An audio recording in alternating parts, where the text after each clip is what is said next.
All right, hey guys, it's Rick Bigger. Today we're going to do a class over patient disposition.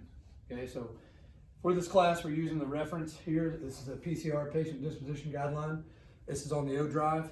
If you're watching this class or you're teaching it based off of this, you can print that out and use that as a reference. It has all the same information in here. All right, so we're going to go over all the different patient dispositions, which are the things we can choose for which type of call it is. We're going to go how you decide which one you're going to pick, and hopefully it'll help you guys out when you're selecting them. Okay, so rule number one, we're talking about this, is that if the medic leaves the station, you have to do a PCR. Okay, so Chief Kelly's went over this several times. This is a state rule, and it basically says if there's a call that's generated and your medic goes on it, there has to be a PCR done. Okay, so the state rule actually says that if your ambulance goes through the bay doors onto the apron and dispatch makes a call, it's required to do a ticket. Okay, so if you're canceled, we have the cancel ticket, right? And that's what you'll do for something like that. Okay, you can't just go and get halfway there, get canceled, and then decide not to do a ticket. Squad 3. Squad 3 is responding to that area. Copy Squad 3, 1509. All right, so before we get into which tickets we're going to use, we got to talk about patient versus subject. Okay, so depending on which one you have, tells you which ticket that you're going to pick, and it gets rid of all the gray area and makes it very black and white. Okay, so let's establish what a patient is. So the first thing we're coming to that is, does the person have a complaint? Okay, so if the person calls and they have a complaint, they're automatically a patient. Doesn't matter whether it's cardiac arrest, whether it's back pain, whether it's wrist pain, whatever it is. If they have a complaint of any kind, then that's a patient. Okay. Second one is, did they request an evaluation? Okay, so same thing. Maybe they don't have a complaint, a specific complaint. They're not complaining of chest pain, but they want you to check their blood pressure because they feel like it's high. Okay, that's requesting an evaluation. So that person is a patient. Okay, the other thing that can happen is someone else can request an evaluation for the person, but they don't have a specific claim. See this, for example, in nursing home calls. You also see this with the police department, right? So the police officer is detaining somebody and something's happened, they're requesting an evaluation, but that person doesn't have a complaint, they didn't ask, okay? When this happens, that's when number 3 comes into play. Okay, so is it reasonable if this person has an injury or an illness? If it is reasonable they have an injury or an illness, then we need to then do an evaluation, okay, and then that person becomes a complainant. Okay, so examples of that, right? So a patient gets arrested by the police department. The person used the vascular neck restraint, right? They choked the person unconscious. Okay, but that person wakes up, they don't have a complaint, they didn't request the evaluation, PD did. Okay, so but that person, it's reasonable that there's been an event that could have an injury. So that person is a patient and needs to be evaluated, right? Or as an example with altered mental status, you have a patient that's altered, they're not answering questions correctly, but their family member says, well, they've been acting strange or not themselves, and it's reasonable this person needs to be checked out, so that's a patient. Okay, so it comes to our last one, is not competent to refuse. Okay, so we have a protocol about who can refuse and who can't, and how we establish that. If the person does not meet the criteria in that protocol and they can't refuse, then they also can't tell me that they don't have a complaint, and they can't tell me that they don't need to be evaluated.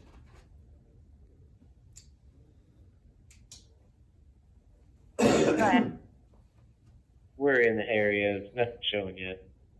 So if you have either of those or any of those 4 here, any or all Probably of in them, the area, 316, 12 hours. then that person is a patient. Okay, and a patient gets certain dispositions, which are here, which we'll go over in just a minute.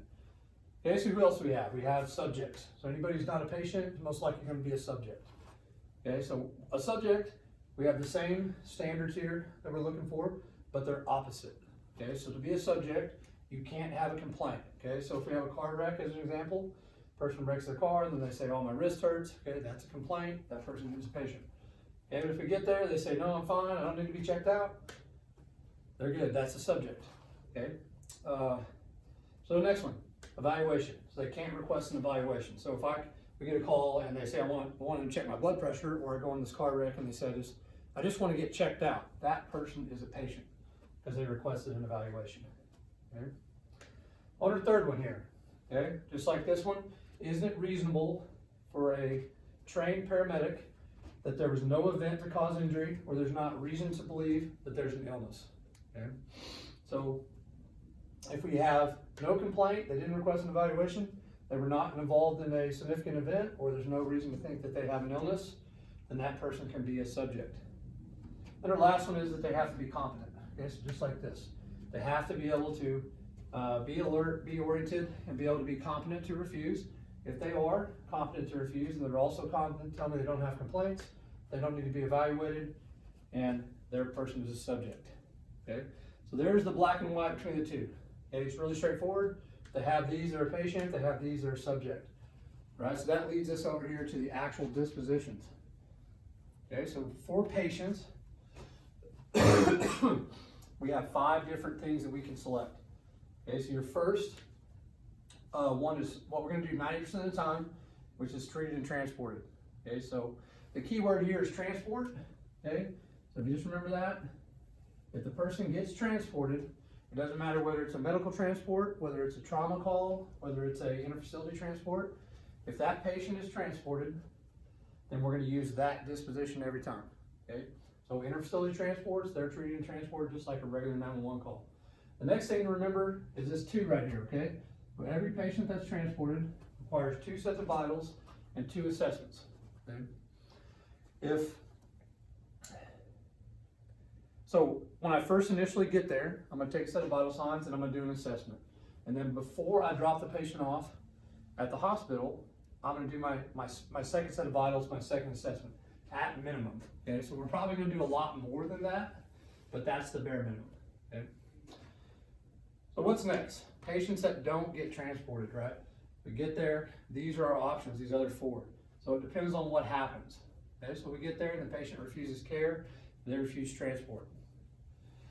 All right, so we go to the refusal. Patient refuses care. So here's the difference. Because they weren't transported right off the bat, we only get 1 set of vitals and 1 assessment. It's all we're required to get. Okay, you can take as many as you want, you can do as many as you want, but that's the bare minimum requirement. Okay? So down to the third. Oh, real quick on patient refused care. So the other thing to remember when a patient does refuse is, in order to refuse, you have to establish whether they're competent by the protocol, and then you have to document that. So on your patient refused care, you're always going to have 1 set of vitals, 1 assessment, and then at the end of your documentation, down in your transport section, it's always going to explain that the patient was competent to refuse and was allowed to refuse. Squad 3, We're going to be in service, nothing found. 1516. All right, so moving down from there, you got treated and released. Okay, so treat and release is used for 1 kind of call and 1 kind of call only, and that's hypoglycemia. Okay, so low blood sugar calls. If we get a call for low blood sugar, we go in, we check the blood sugar, we administer some glucose, we get them back to normal, they don't want to be transported. Okay, that's always going to be treated and released. Okay.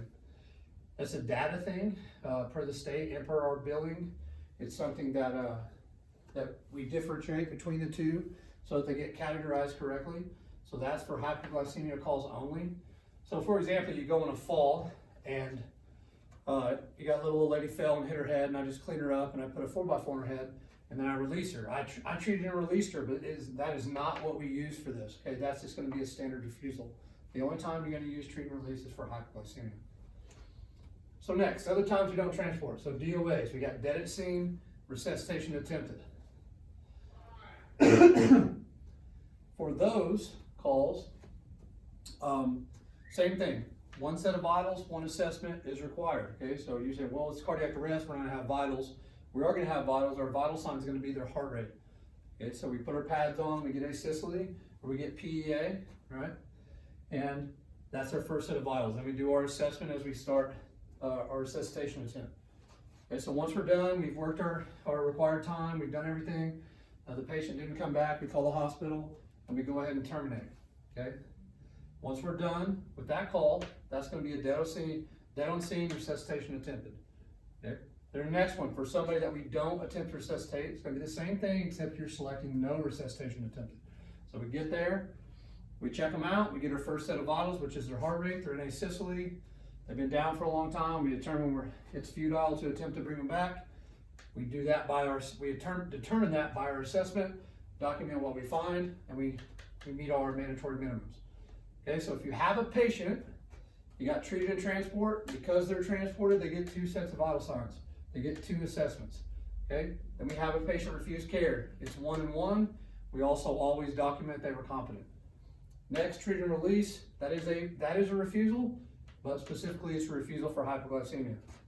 Dead at scene, resuscitation attempted, and no resuscitation attempted. It's just a DOA call, and then Squad 3 backstage. it just depends on whether we attempted or did not. 1519. So what's left? Subjects, the rest of our patients, okay? So when we have a subject, there's somebody, no complaint, no evaluation request, no event to believe they're injured or ill, and they are competent, right? So they're a subject. We've got 2 for that. We got no treatment required, okay? No treatment required requires 0 vitals and 0 assessment. Okay, it doesn't require that because they didn't have a complaint and they weren't evaluated. If you have one of these, if you did an assessment to determine what was going on, that patient requested that or needed that, and they're no longer a subject, they become a patient. Okay, so these are car wrecks when nobody's injured, lift assist, which has its own box, but they can be some of those, medical alarms, things like that. We get there, and then the person just needs some help doing something, needs help moving, right? No treatment required. We do a lot of no treatment required that we probably shouldn't. That should be lift assist, they should be refusals. So this is one that we really struggle with getting correct. The next is a lift assist. So just like the treat and release is a special type of refusal, the lift assist is a special type of no treatment required. If it is just a lift assist, there's no complaint, no evaluation, then we're going to use the lift assist button. It's another data thing. It makes sure we have proper documentation of what calls we're running, right? And so that's what that button is for. So if you go there and it's a lift assist, it should not be a no treatment required. We should use that lift assist button. Same thing on lift assist, no vitals, no assessments. If I check that person out, if we do a lift assist, but that person had a scrape on their arm, or they said, I think maybe I need my blood pressure checked, or I'd like to be evaluated, that becomes a refusal.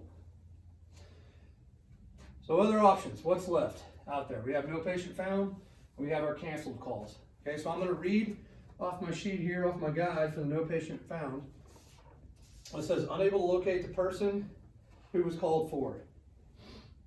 Right, so we get there on scene, and for example, say we had a parking lot and a guy called in and said there's a gray car and somebody's passed out in the car. We get there, we look around, we can't find the car, we can't find the reporting party. No patient found, I can return to service, right? So that's what no patient founds are really for. We use this a lot. We go on calls and we talk to somebody, we talk to the person, but they're like, no, I'm fine. Okay, that's a no treatment required. Okay, so you truly have to not be able to find the patient. And if we get there, and if you make contact with the reporting party and they called for another individual who is no longer on scene, document the name and phone number of the reporting party in your narrative. Okay, so if I get there, that same call in the parking lot, but I find the reporting party, they say, well, they drove off. Okay, so go ahead and get the name of that person and their phone number, and which could also already be in your ticket from your dispatch information, but it's good to get that person's name and document. I talked to so-and-so on scene that was a reporting party. They reported that the car had already left the scene, was no longer there, so we returned to service, no patient found. Okay, so that's what no patient founds are for. So the last one's canceled. This covers all those others. I get halfway there, I get canceled. It's a medical alarm. I pull up, the alarm company cancels me, the engine cancels me, PD cancels me, dispatch cancels me, whatever. Whoever canceled me, I just put that in my narrative. I select cancel, and I write, as I arrived on scene or before I arrived on scene, I was canceled by dispatch. I was canceled by the engine company. Okay, so that covers everything. It should be really black and white. Okay, there's not a whole lot of gray area. There are some people that can try. You can try. It's a good exercise to do. Try to come up with a call that that can beat the system. Okay, so to speak. What if this happens? What if this happens? What if this happens?